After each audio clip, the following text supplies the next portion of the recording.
Isa lang po natutunan ko, never give up to your dream. Sa totoo lang po, 4 na beses na po akong nag-audition dito po sa Tanghalan ng Kampiyon. Lagi po kasi ako nare-reject.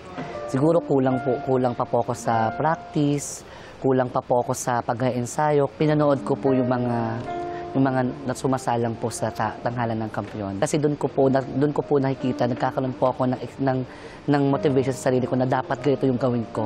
Maghanap ako ng mga kanta na babagay sa boses ko. Yung finally na sinabi po sa akin na pasado na po ako, umiyak po ako. Tinawagan ko po agad yung ate ko. Ate, anak, pasa ako. Ngayon, ito na po ako. Lalaban na ako. Makikita nyo na ako sa TV. Hi, I'm Alex Tejada. I'm 38 years old from Sampaloc, Manila. Alex Tejada! Aba, akalain mo naman to si Alex talaga. You look familiar to me. Balita ko, as a cheese facts, hindi ka lang daw kumakanta, may iba ka pa daw talent. Ano yan? Opo, umaarte rin po. Sabi ko na, ikaw talaga yung napanood ko. Okay, kung bibigyan ka ng chance na maka-arte sa isang movie or teleserye, sino yung gusto mong maka-eksena at anong klaseng genre? Oo, aside dun sa mga nagawa mo na before. Siguro po si Miss Rian Ramos. Anong ang Keramitena. Oo, mahusay yan. Anong eksena ninyong dalawa? Ikaw ba yung espada niya? Hindi, ako po yung alalay niya. Alalay. Yung parang siya po yung Darna. Ako po si Dean. Sidekick. Opo. Kung baga. Opo, ganun. Mapapasigaw kaya sa saya. Tignan natin kung mapapasaya naman. Sa result ng pagkanta mo yung ating mga inampalan. Inampalan? Alex!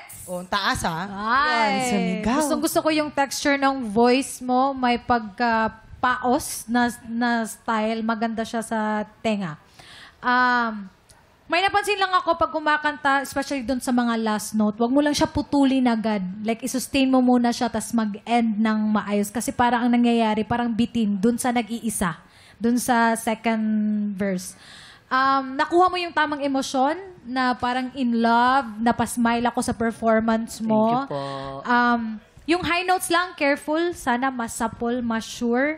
And then yung last part, yung timing. Yun lang. Congrats, Alex. Thank you po. Uy, ang bango mo. Ano yung pabango mo? Oo nga, mabango siya. Ang bango niya. Ayan. Hi, Alex na mabango. Hi po, idol. Ako naman, nung pinapakinggan kita, felt like medyo parang isang dynamics yung dating. Siguro din yung hinga, yung word na, especially yung word na pag-ibig, na rinig ko na nagnakaw ka ng hinga dun sa word, pag-ibig.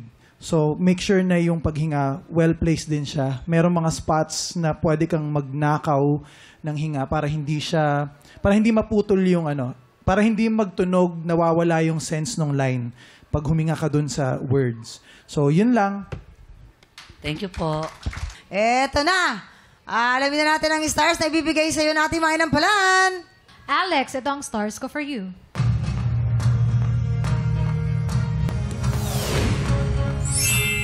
Three stars. Alex, ang stars mo today ay...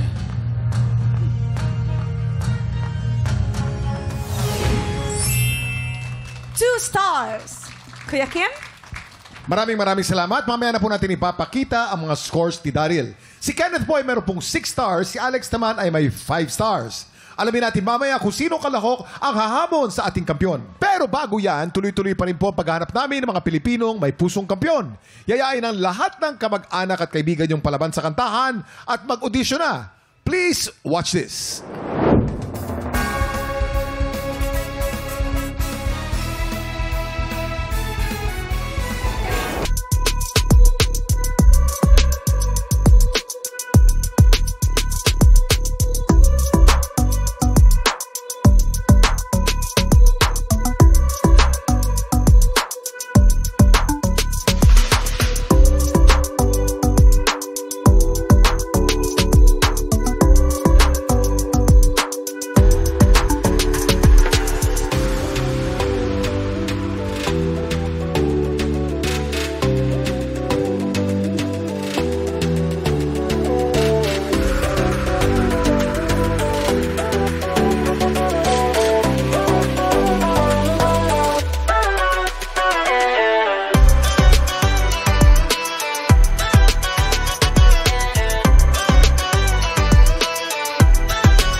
mo hanggang sa dulo itong video na ito, abay, very good ka.